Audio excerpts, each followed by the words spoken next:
Soundstripe. Trying to get a lot of dough. Anything is possible. Turn me up in the headphone. Soundstripe. Yeah. Trying to get a lot of dough and dirt through all the obstacles, cause anything is possible. Yeah. Oh man, I got a lot of goals. Stack that bread and by my nose. Anything is possible. Yeah. Trying to get a lot of dough and dirt through all the obstacles, cause anything is possible. Welcome back to the XandOsportstalk Show. I'm your host, Ricky G. Stanley. I hope everybody's doing well. It's been a little minute since I did the last video, but got some good news. I actually been testing out this new software to try to give me a few extra things on side of the video. So I'll give you a little bit more animation and all that stuff, and I have to learn it as well. So of course it's like a little bit of a learning curve, but you got to do it on the fly. But you know, let's get back to what we do best, which is sports. So we're going to start out with the latest NFL news. Unfortunately, Jalen Hurts actually took a couple unnecessary shots in the game, and they actually have a sprained shoulder. From my understanding, it is on the throwing shoulder, which hopefully, you know, it's a long time before Saturday, so he can get, you know, plenty of treatment and actually be able to play. So hopefully, you know, Jalen get better. If not, I think we have enough of a lead that if we, you know, we somehow had to let him take a game off to heal, I think we'll be fine. But we're going to find out what we're made of. That defense actually played well. And that's what the first thing we're going to get into. So, you know, Eagles survived. We survived our first actually encounter with the Bears this year. I think that with that being said, the Bears were not good and we weren't great. If anybody watched the game yesterday, we dominated them defensively. Like, we gave up a late touchdown on a blown cover 2, which I hate when teams go cover 2 zone when you know the team has to go deep. And you're going to go cover 2 and you're going to have one safety on one side of the field and one safety on the other. But what if they send 3 guys in that zone and he got to cover possibly 2 people? I think it's stupid. It should have went cover 2 man if that's the case. But that's my personal opinion. But we survived, and it was 22 to and it was we survived. But the thing is, surviving, that's not good when you play against the Bears. Like I said, the Bears is not a complete team. Their defense played better than I thought they would, which I was okay with because we threw 2 interceptions. So Jalen Hurts actually went 22 of 37, 0 touchdowns in the air, but 2 interceptions. Now, one of those interceptions was just right out bad. The other one was they was in a 3-by-1 set. The receiver is actually coming across, and he didn't stay on his stem to get across. If he stays on his stem, the ball's going to hit him in the face. But he didn't. He's looking around, and it goes past him, and the safety picks it off. Now, technically, was that his fault? No, but it goes against his record. You know, Jalen, it happens. And like I said, you know, back in my heyday, I threw, you know, my share of picks, and a couple of them was from receivers running the wrong routes or me doing a bad read. So, it happens. But, you know, I think that Jalen is going to be fine if he stays healthy. The only part that bothers me is they keep calling these quarterback draws and acting like he's not going to get his head knocked off, which he did. So, you know, like I said, we survived. Jalen Hurts had, you know, 22 of 37, 0 touchdowns, 2 interceptions. But the good thing is we're 13-1. Our defense played well. I saw the guys flying around. They hitting. I think we had like 7 sacks again. Justin Fields is an animal. But I kept telling myself, if he got to run the ball all night, they're going to be in trouble. And he did. He broke one for like 40 yards, and we actually wrapped him up, but didn't take him to the ground. And by that, he broke for 40 yards, and he tightrope. But all that to say that Justin Fields is not there yet. Hold on 1 second. Oh, that was just breaking news. They want to see can our backup Minshew could he, you know, actually hold it down for one game against the Cowboys, which is pretty much going to be like, what's his name, Cooper Rush, for when they played against us. He played okay, but he didn't have enough to win. But anywho, that was just the breaking news. But back to the Bears. Defense is solid. I don't think that Justin Fields is there yet. I don't think he's trash, and I felt like he was going to be not a project quarterback, but it's going to take him a couple of years, kind of like with Jalen Hurts. The biggest thing with Justin Fields is when the problem I had with him in college was he stayed on his primary read. If it wasn't there sometime, it takes him a little bit to come back to that second read. that's fixable. But he just ain't got enough guys that can help him right now. Like, the running game is okay, but they rely on his athletic ability way too much. So, Justin Fields, put a little ice, throw a little dirt on a couple of those wounds. I think you'll be fine. Keep working. But if Justin Fields can get over that hump, good Lord. With that athleticism, and he can throw, he's not no slouching, so they could be fine. But, speaking of the NFC, let's go with the NFC leaders. NFC leaders, of course, is the Eagles, which we are 13-1. Of course, I've been a fan a long time, got the hat. Man, we ain't always been 13-1. So, it's not like we're the Patriots that went, 10 seasons and won their side of the division. But, like I said, the Eagles are 13-1. Right after that is the Vikings that are 11-3. And I don't know how, and I didn't even watch the game. I turned it on, they down 17-0. At half, I think it was 33-0. I'm looking like, man, I ain't turning this on. That's a waste of my Saturday. And I get a breaking news, they win 39-35, or 39-36 or something like that. And I'm looking like, if I'm the GM, or I'm the owner, I'm going in that locker room, I'm firing everybody in there. You, him too, you cool, but you got to go too. Ain't no way you going to blow a 33-point lead. We already having a terrible season. Jeff Saturday, your bag should have already been halfway packed anyway. But the fact that you blew a 33-point lead in that fashion, there ain't no room for that if you're trying to build. I know they're going to wait till the end of the year, but everybody gone. Go ahead and put your houses on renter.com, Redfin or whatever. Everybody getting fired. Ain't no way, big fella. And the franchise players, you better be saving your money. Because everybody getting traded if that happens, especially again before the season is up. Matty Ice, go ahead and retire. You got, 60,000 yards passing. You had a great career with the Falcons. Go ahead and pack it up because that's unacceptable. 2 times in a lifetime, he blew that Super Bowl lead, and then he blew this one. But let's move on to the AFC leaders. And the AFC leaders, you got the Chiefs, and which is weird because the Kansas City Chiefs are on top, but the Bills have the exact same record. So I don't know if it's screenshot schedule, but they have the Kansas City Chiefs on top. First of all, the Bills is playing good football. I like the fact that they're playing a good style of football, their style of football. Josh Allen with that sprained knee or whatever it is, he's still out there jumping over people he's country boy, wonder. But I like it. He plays with a lot of energy. His team feeds off that, and they need him to win. So hopefully, Jalen, hope you're taking a cortisone shot because we're going to need you on Saturday. But if you can't, I'm okay with it. I can live with it. But moving on. Next, the Dallas Cowboys. Lord have mercy. So I'm already upset that we losing to the Bears. I'm looking like, man, we down. We turn the ball over. We ain't moving the ball. We giving up dumb plays. And then I get a smile on my face because I flip over to the game of the Cowboys, and I'm looking like, oh, they struggling. Okay. If we lose this one and they lose, we're even. And then so it gets down to the point that, my Eagles finally close the game out. I'm like, okay, cool. Not the best win, but okay, I'll take it. So I turn on to the Cowboys game.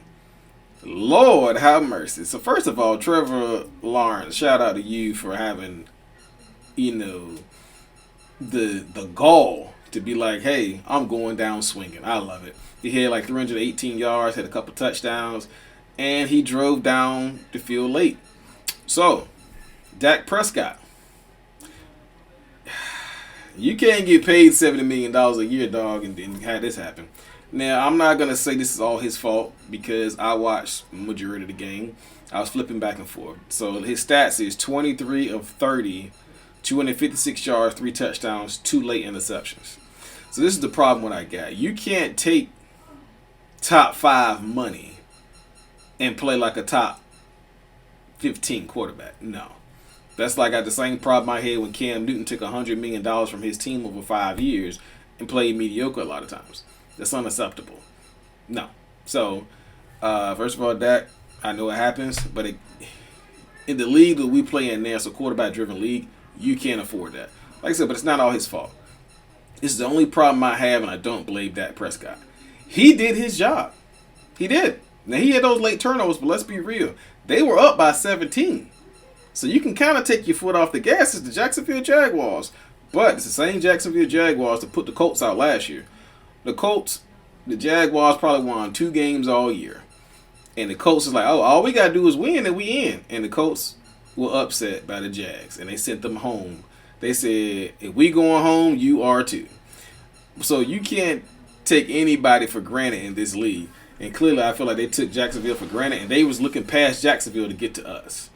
Which we played them on Saturday. Which is Christmas Eve. And I will be tuned.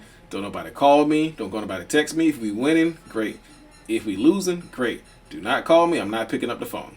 So, but back to this game. Jacksonville had a late run. And the fact that you got the ball back in overtime. You got a chance to seal it. And I think they had like a decent pass play down the field. You get into the 40. And he throws that pass that gets tipped. Not only did it get tipped and intercepted, it was a pick 6 to walk off and end the game.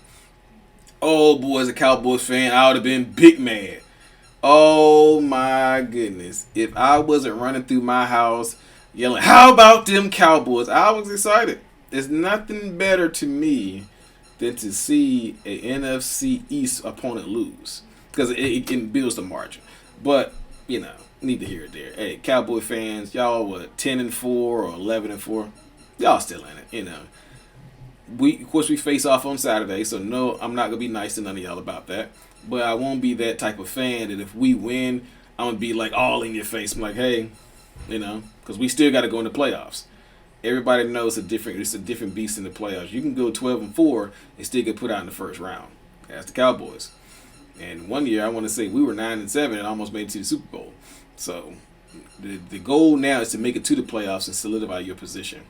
Next is to actually get in the playoffs and actually win a game. That's the hard part. So, like I said, my synopsis on Dak Prescott and the Cowboys has nothing to do with being an Eagle fan. This is watching football because I watched the Kansas City Chiefs yesterday stink it up almost. They almost lost to the Texans that are 1-11-1. And I'm looking like, if they were at least a 500 team, the Kansas City Chiefs would have lost to them. And I'm looking at some plays they make, and I'm looking like, they making plays, but like, you giving up a lot of yards. And it goes back to, you know, like I said with the Cowboys, like, you can't take no Jacksonville Jaguars for granted and think that, oh, you know, we ready for the Eagles week. Nope. Same thing with the Chiefs. I think they looked past the Texans and almost lost. Like I said, they had a lot of games yesterday that were closer than they should have been. I ain't gonna lie, I fell asleep on the Giants and Redskins game. It was a dry game. But, you know, I watched the majority of it. But, you know, by the Giants, well, but whoever won that game, it helped the Cowboys get into the playoffs. But like I said, I saw some sloppy football by the Redskins, and I didn't think the Giants were really always really that good anyway. So I don't really fear the Giants, but I don't take anybody for granted because we did lose to the Redskins. So it happens. But let's go to one of my favorite segments now, which is Top Dogs. If I'm not mistaken, the top dog in passing is still Patrick Mahomes, but let me pull up his statistics. But while I'm pulling this up, be sure to actually go to our YouTube page and follow us on YouTube, XandOsportstalk. Also, follow us on Instagram, on XandOsports, and Twitter. Be sure to follow us on Twitter at XandOsportstalk. So, got the top leaders up. Pull up on my iPad. We got Patrick Mahomes. He's passed for 4,496 yards. He actually is on pace to throw for 5,000 this year. So I'm actually excited to see that happen again because I think the last time he did it was like his second year. Justin Herbert still slinging the rock. I feel like they're going to make the playoffs, but it's going to be on the arm of Justin Herbert and all on Justin Herbert. So if Justin Herbert has a bad game, they're going home. But I feel like Justin Herbert could win a Super Bowl before the Cowboys. This is my personal opinion. I don't think the Cowboys suck. I just feel like it's not the players, it's more of the leadership. But they could prove me wrong this year and win it. But, you know, we're going to see. Tom Brady is surprisingly still throwing for 3,897 yards. even with a terrible year. And Joe Burrow is throwing for 3,885 yards. Josh Allen is in 5th place now. It's a tight race at the bottom because the last 3 guys got 3,800 yards. So the top rushers is Josh Jacobs. He's still hanging on to that lead because he ran for 200 yards. Then you have Derrick Henry with 1,303. Nick Chubb, 1,252. Nick Chubb's been running consistently hard for a long time. I like Nick Chubb. Receiving, this dude Jefferson. Hey, man, Justin Jefferson, I was holding off on saying you were a top 2 receiver just because you hadn't played long enough. But right now, it ain't even close. It's between you and Tyreek Hill. I seen Tyreek Hill do some things that I didn't think he could do with his small frame, but he got strong hands. He runs routes well, and he comes to the ball. A lot of people wait for it. He actually fights in the air for the ball, so I like Tyreek Hill. So by Tyreek Hill doing it a little bit longer, I got Tyreek Hill as the number 1 receiver in the league. Justin Jefferson as the 2, but it's 1A, 1B. I'll take either one. But right now, Justin Jefferson is leading the league with 1,623 yards, and Tyreek Hill is leading at number 2 with 1,529 yards. And defensive leaders, let's go to sacks. Nick Bosa has 15.5. And Matthew Judon got 14.5. And Myles Garrett is quietly with a 13.5. And Michael Parsons, speaking of him, I know he's in 4th place. But you can't tell me my quarterback is a system guy and you don't record a sack for 4 games almost. I don't want to hear it. I don't. And watch him try to show up against us. I hope we stump his lights out. For interception, leader is C.J. Gardner-Johnson with 6 interceptions, and Tariq Woolen is at 6. And the fact that I don't think nobody's gonna get no more than 7 or 8 this year, because if you throw 6, if you catch 6 interceptions, I ain't throwing the ball your way no more. But going back to the fact that we're talking about Michael Parsons, the fact that he took a shot at my quarterback. And the thing is, my quarterback is still developing. This is not like his 5th or 6th year, and we still don't know if he can play or not. And the thing is, he runs the plays that are called. So what we're not going to do is talking about, like you've made it already. You had 2 good seasons. Congratulations. And I was the one to congratulate you. I said, hey, you're doing your thing. But you're not going to sit out here on Will Smith's internet. And it could have been a sound bite that they took out of hand. It could have been. But you ain't made it yet, brother. You ain't got that big contract yet. And big contracts don't mean anything because when the contract comes, the expectation goes up.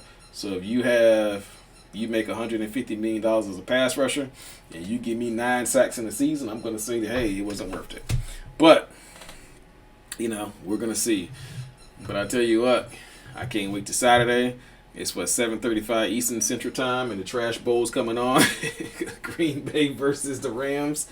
I'm going to watch it only because I feel like, hey, I owe it to you guys. But in the meantime, I'm your host, Ricky G. Stanley, and I am out of here. Turn me up in the headphone. Soundstripe. Yeah. Trying to get a lot of dough and dirt through all the obstacles, cause anything is possible. Yeah. Oh man, I got a lot of gold. Stack that bread and by my nose. Anything is possible. Yeah. Trying to get a lot of dough and dirt through all the obstacles, cause anything is possible. Hey. Oh man, I got a lot of gold.